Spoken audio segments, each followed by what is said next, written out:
In this module, we are going to see problem based on count digits which divide n. Let's read the question.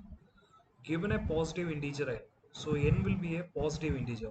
Count the number of digits in the n that divide n evenly. That means let's see, we have n equal to 12.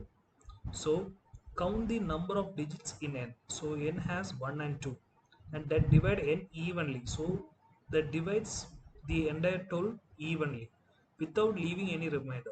That is, the remainder should be in zero format. There is no other remainder should be there, like 1 or 2 should not be considered. Return the total number of such digits. So we should return how many digits will be divisible by this 12. So 1 will divisible by 12, and as well as 2 also divisible by 12. So it will leave the remainder as 0. That's why we get output as 2. So 1 and 2 will be divisible.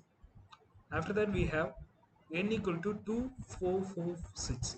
In this we have only output as 1. That is, only 2 will be divisible by this number.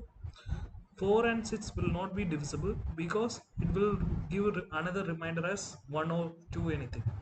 That's why we are getting output as 1. After that we have 23. 23 is not, 2 and 3 is not divisible by this number 23. That's why we get output as 0. So let's see the logic behind this sum. For that, let me open the blank slide. Inside this blank slide, I have already typed the problem logic. Let's see one by one. Whenever we encounter a problem solving situation involving a counter, we need to create a variable for that counter.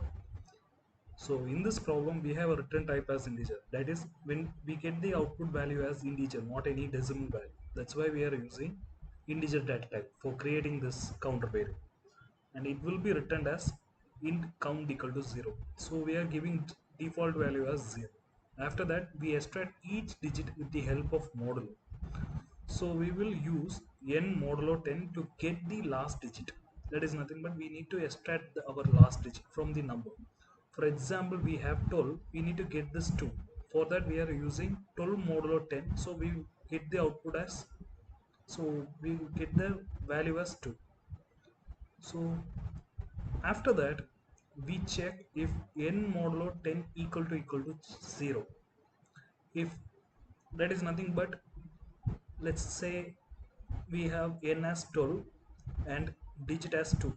So n 12 modulo 2 equal to 0. If the remainder is 0, then the counter gets incremented inside that condition. For this we use count plus plus. For getting, after the count gets incremented, we use count plus plus. Additionally, we check if there is any number between the digit is 0. That is, if any number in between, like 2048. So we are getting 2048.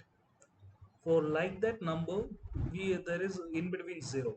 For that we need to remove that 0. Why we are removing that 0? Because the 0 become divisor.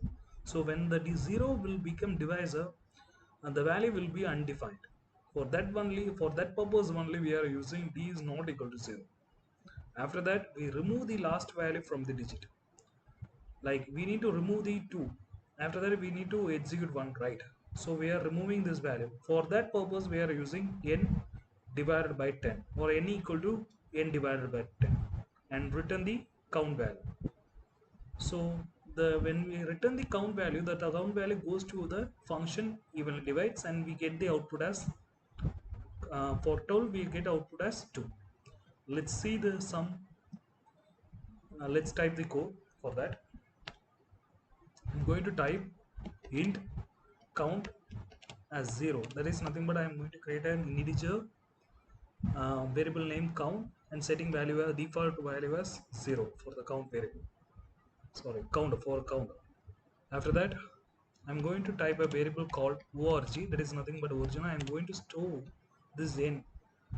It is nothing but our positive integer. So we are going to store this n value to the org variable. After that I'm going to use while condition. Inside this while condition I'm going to use n is not equal to 0. So n should be not equal to 0. So n value should not be any zero value. That's why we are checking using this condition. After that, inside this condition, I am going to create another variable called nd. That is nothing but our digit. Inside this, I'm going to extract last value. For that, I'm going to use n modulo 10.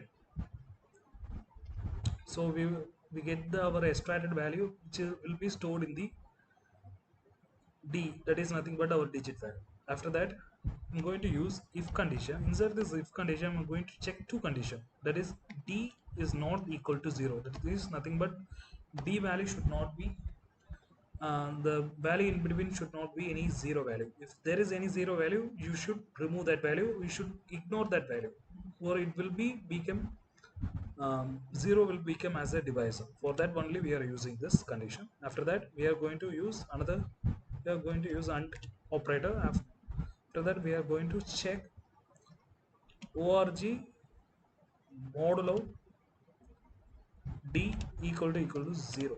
That is nothing but we are checking the number. That is nothing but 12 modulo 2 is will we get the remainder as 0. If both condition, if we are using AND operator, so the both condition one, if only the both condition gets true, the program gets executed, so the program goes further. That's only when both condition only passed, we will get the counter as plus plus. After that, we are going to remove, we are coming out of the loop. After that, we are going to remove that last value. For that, I'm going to use n divided by equal to 10. After that, I'm going to come out of the loop and going to return this count. So the count value goes to the evenly divides.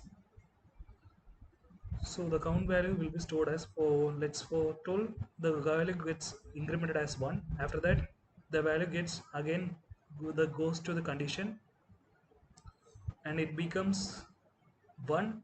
So 12 modulo 1 will become 0. So we will get another value as 1. So 1 plus 1, 2. The counter will be 2. That's how we get our output. Let's see, let's compile our code. So we get our output as 1. So let me remove the custom output and let me type the total. For that, let's see outputs. So 12, for we are getting 2 as output. So our program is correct. That's how we solve this kind of counter problems. That's it.